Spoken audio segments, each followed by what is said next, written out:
بسم اللہ الرحمن الرحیم۔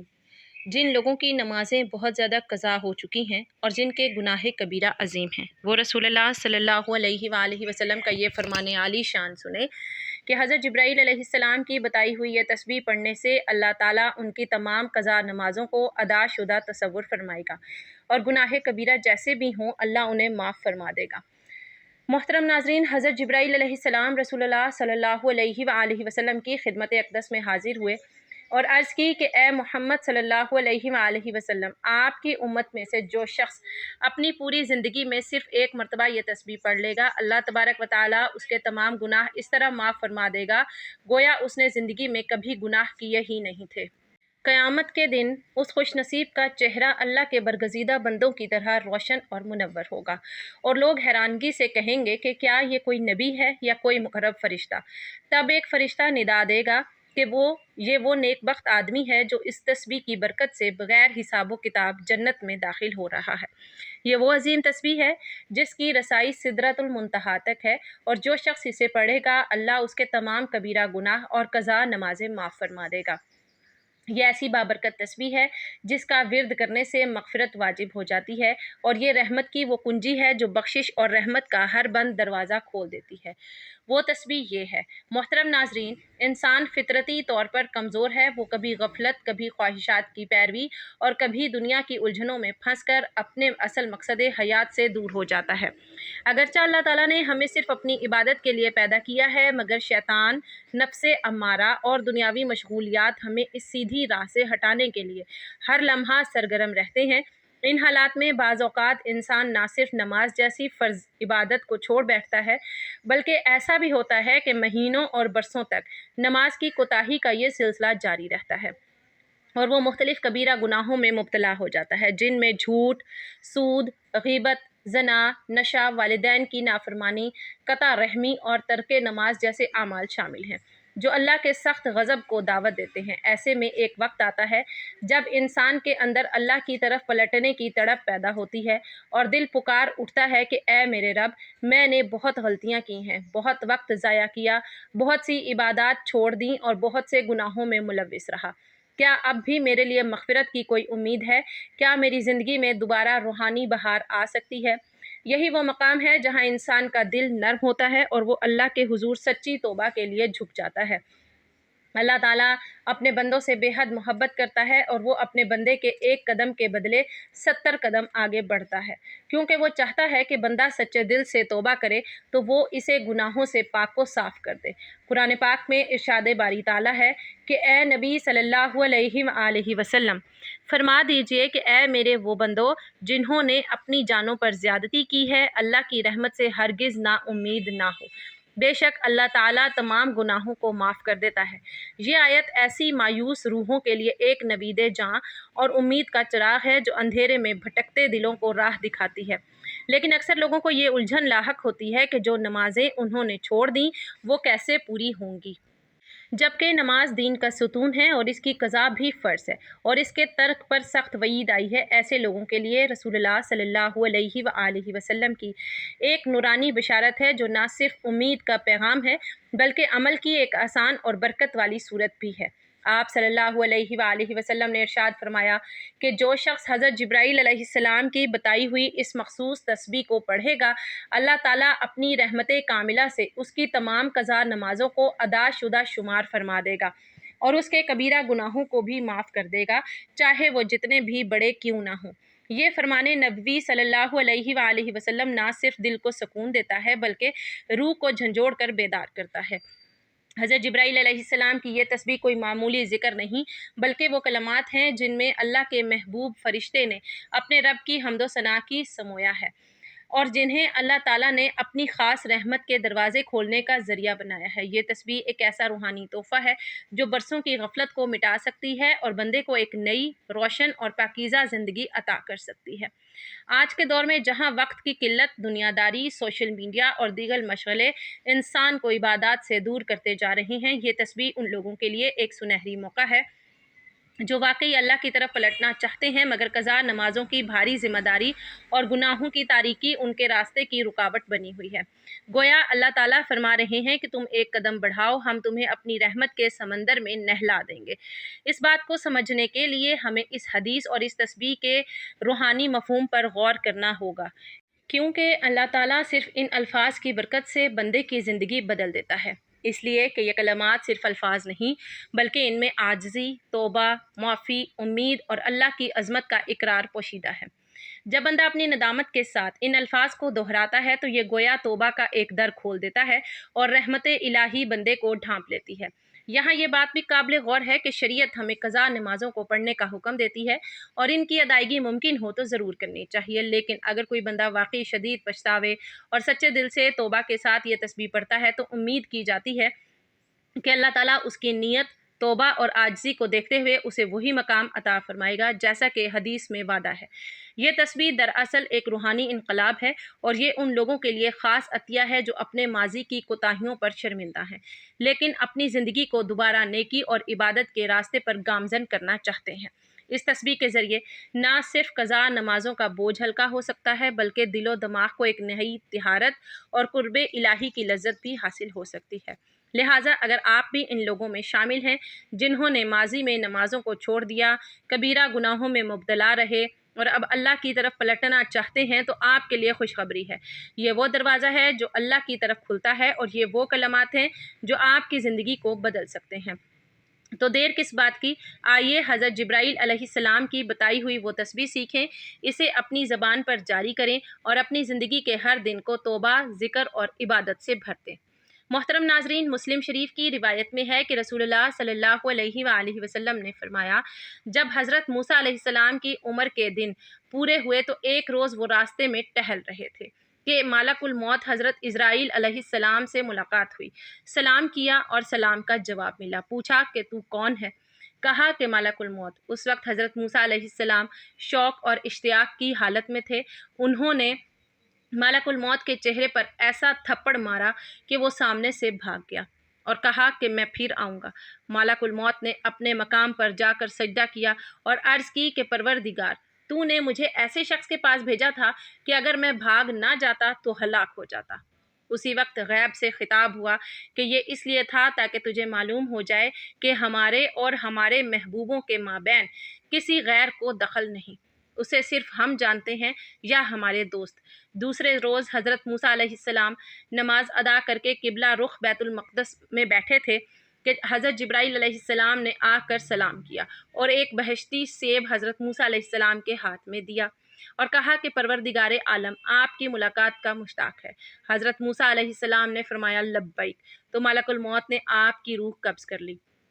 یاد رہے کہ جب کسی کی موت قریب ہو تو اس کا منہ دائیں پہلو پر لٹاتے ہوئے قبلہ کی جانب کر دینا چاہیے اور اسے شہادتین کی تلقین کرنی چاہیے، یعنی اس کے سامنے کلمہ شریف پڑھا جائے تاکہ وہ بھی پڑھے۔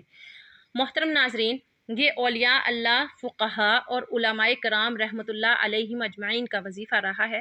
روح ایک ایسا راز ہے جسے صرف اللہ تعالیٰ کی ذات ہی بہتر جانتی ہے۔ البتہ ہمیں جو علم دیا گیا ہے اس کی روشنی میں یہ سمجھا جا سکتا ہے کہ روح موت کے بعد بھی ایک خاص حالت میں ہوتی ہے۔ اسلامی روایات میں والدین یا دیگر فوت شدہ افراد کی روحوں کا دنیا سے تعلق کے بارے میں مختلف روایات موجود ہیں۔ ایک عام عوامی عقیدہ ہے کہ روحیں خاص دنوں میں اپنے گھر والوں کی طرف آتی ہیں، جیسے جمعے کا دن یا کوئی خاص موقع۔ حضرت سلمان فارسی رضی اللہ تعالیٰ عنہ نے حضرت علی کرم اللہ وجہ الکریم سے پوچھا کہ کیا فوت شدہ والدین کی روحیں دنیا میں آتی ہیں؟ حضرت علی رضی اللہ تعالیٰ عنہ اس سوال پر زار و کتار رونے لگے اور فرمایا کہ والدین کی روحیں ہر جمعے کو اپنے گھروں کی طرف دیکھنے آتی ہیں۔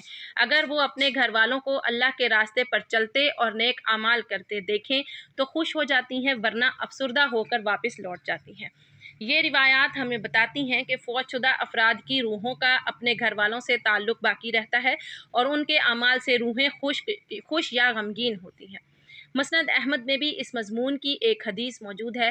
ابی جمعہ سے ابن تحریزہ نے کہا کہ کوئی ایسی حدیث سناؤ جو تم نے خود رسول اللہ صلی اللہ علیہ وآلہ وسلم سے سنی ہو۔ فرمایا کہ میں تمہیں ایک بہت ہی عمدہ حدیث سناتا ہوں۔ ہم نے حضور نبی کریم صلی اللہ علیہ وآلہ وسلم کے ساتھ ایک مرتبہ ناشتہ کیا۔ ہمارے ساتھ حضرت ابو عبیدہ بن جراح رضی اللہ تعالیٰ عنہ بھی تھے۔ انہوں نے عرض کیا، یا رسول اللہ صلی اللہ علیہ وآلہ وسلم، کیا ہم سے بہتر بھی کوئی اور ہے کہ ہم آپ پر اسلام لائے اور آپ کے ساتھ جہاد کیا؟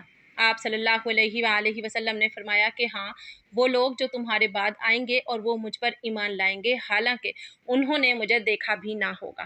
حضور نبی اکرم صلی اللہ علیہ وآلہ وسلم نے ارشاد فرمایا کہ عذاب قبر کے بعض اسباب یہ ہیں کہ عذاب قبر کے 3 حصے ہیں۔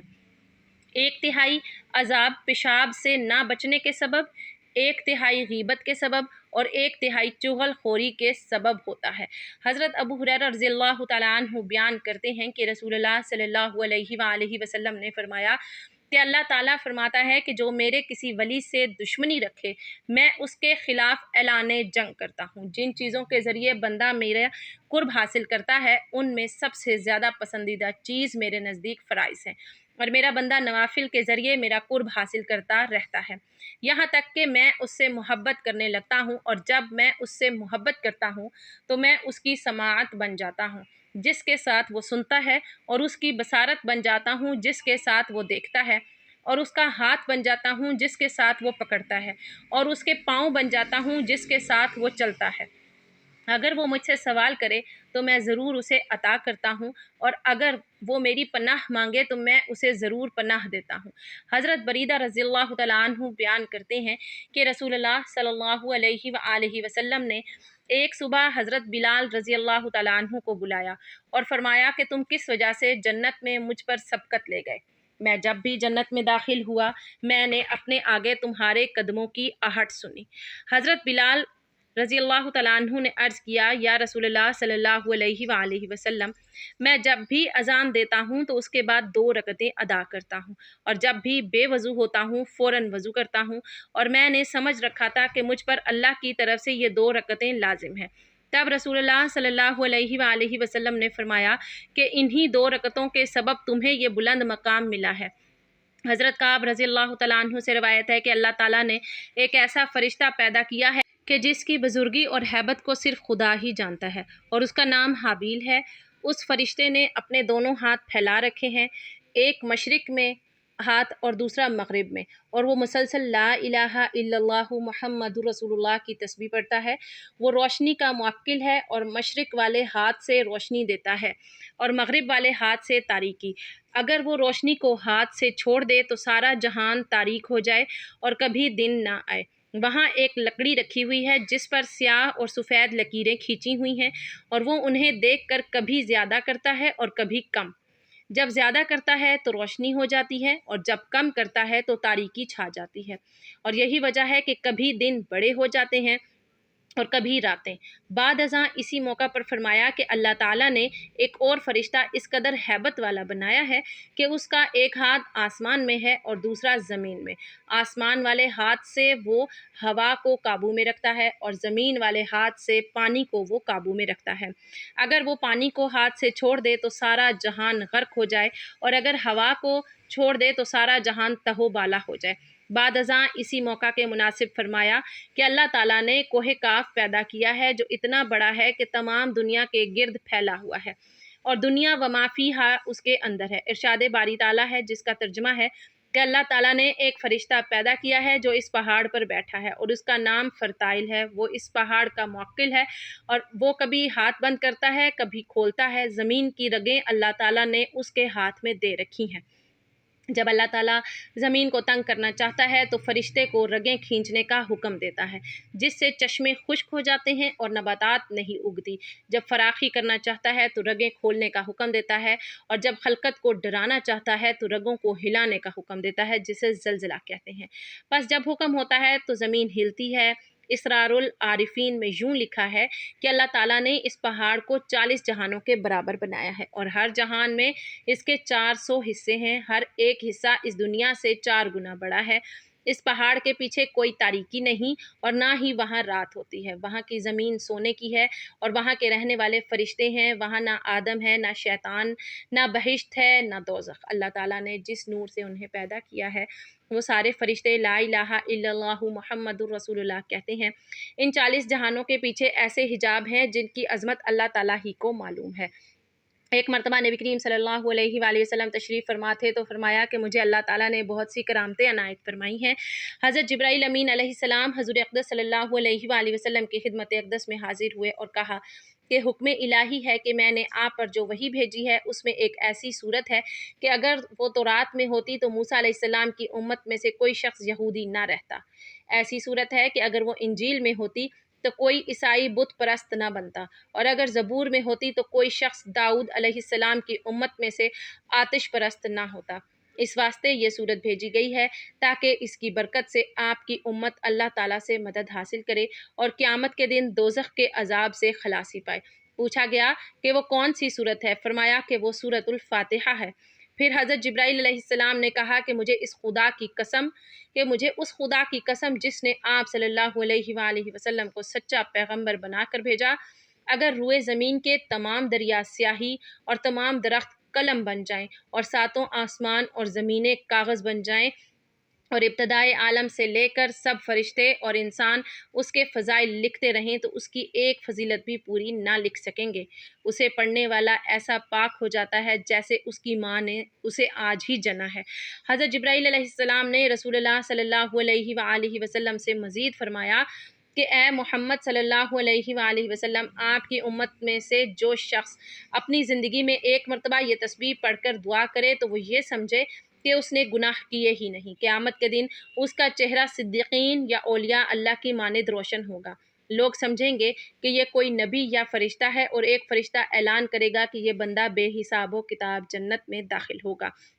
یہ تسبیح ایسی برکت والی ہے کہ اگر اسے پانی پر پڑھ لیا جائے تو آگ جل جائے اور زمین پر پڑھا جائے تو زمین اپنے اندر کے محفوظ خزانے ظاہر کر دے۔ جو اس تسبیح کو پڑھے گا اللہ تعالیٰ اس کی تمام قضا نمازیں معاف فرما دے گا۔ یہ وہ عظیم تسبیح ہے جو شب معراج میں حضرت جبرائیل علیہ السلام نے حضور اقدس صلی اللہ علیہ وآلہ وسلم کو بتائی تھی، اور وہ تسبیح یہ ہے لا الہ الا اللہ محمد الرسول اللہ۔ محترم ناظرین، یہ تسبیح آپ دن میں کسی بھی وقت اٹھتے بیٹھتے چلتے پھرتے صبح دوپہر شام یا رات کو سونے سے پہلے پڑھ سکتے ہیں۔ آپ کو جیسے بھی وقت ملے آپ نے سب سے پہلے حضور پاک صلی اللہ علیہ وآلہ وسلم کی ذات اقدس پر درود پاک کا نذرانہ پیش کرنا ہے۔ درود پاک آپ کوئی سا بھی پڑھ سکتے ہیں، ایک بار ثواب کی نیت سے میرے ساتھ بھی درود پاک پڑھ لیجئے۔ اللہم صلی علی محمد وعلی آل محمد کما صلیت علی ابراہیم وعلی آل ابراہیم انک حمید مجید۔ اللہم بارک علی محمد وعلی آل محمد کما بارکت علی ابراہیم وعلی آل ابراہیم انک حمید مجید۔ درود پاک پڑھنے کے بعد آپ نے ایک تسبیح لا الہ الا اللہ محمد الرسول اللہ کی پڑھنی ہے۔ یہ تسبیح آپ ہاتھوں پر گن کر بھی پڑھ سکتے ہیں، اور اگر آپ کے پاس تسبیح موجود ہے تو ایک تسبیح آپ نے کلمہ طیبہ کی پڑھنی ہے۔ اس کے بعد آپ نے 7 مرتبہ سورۃ الفاتحہ کی تلاوت کرنی ہے۔ سورۃ الفاتحہ ہر کسی کو زبانی یاد ہوتی ہے کیونکہ یہ قرآن مجید کی سب سے پہلی سورت ہے۔ بسم اللہ الرحمن الرحیم۔ الحمد للہ رب العالمین الرحمن الرحیم مالک یوم الدین ایاک نعبد و ایاک نستعین اہدنا الصراط المستقیم صراط الذین انعمت علیہم غیر المغضوب علیہم ولا الضالین آمین۔ سورۃ الفاتحہ آپ لوگوں نے صرف اور صرف 7 مرتبہ پڑھنی ہے، اور اس کے بعد ایک تسبیح آپ نے استغفر اللہ استغفر اللہ استغفر اللہ کی پڑھنی ہے، اور آخر میں پھر دوبارہ درود پاک پڑھنا ہے۔ درود پاک پڑھنے کے بعد آپ نے اللہ تعالیٰ سے نہایت عاجزی کے ساتھ اپنے گناہوں کی معافی مانگنی ہے۔ انشاءاللہ تعالیٰ اس عمل کی برکت سے اللہ تعالیٰ آپ کے تمام گناہوں کو معاف کرے گا، اور آپ کی جتنی بھی نمازیں قضا ہوئی ہیں اللہ تعالیٰ ان کو بھی اپنی رحمت سے ادا شدہ تصور کرے گا۔ اگر آپ روزانہ یہ عمل کرتے ہیں تو انشاءاللہ بغیر حساب کتاب کے جنت میں داخل ہوں گے۔ میری اللہ تعالیٰ سے دعا ہے کہ اللہ تعالیٰ میرا سنانا اور آپ کا سننا اپنی پاک بارگاہ الہی میں قبول و منظور فرمائے۔ جو ہم نے مانگا اسے ہمارا مقدر فرما دے، اور جو ہم نہیں مانگ سکے وہ ہمیں بن مانگے عطا فرما دے۔ اللہ تعالیٰ نیکی کی بات کو سننے، سمجھنے اور اس پر عمل کرنے کی طاقت اور توفیق مرحمت فرمائے، آمین ثم آمین۔ اللہ تبارک و تعالیٰ ہم تمام مسلمان بہن بھائیوں کو نیک اعمال کرنے کی توفیق عطا فرمائے، ہمیں برے اعمال سے بچائے اور والدین کی خدمت کرنے والا بنائے، آمین یا رب العالمین۔ ناظرین، گزارش ہے کہ اللہ تعالیٰ کے 99 ناموں میں سے کوئی ایک نام لکھ کر کمنٹس میں ضرور شیئر کریں۔ اللہ تعالیٰ ہم سب کا حامی و ناصر ہو، آمین۔ جزاک اللہ خیرا کثیرا۔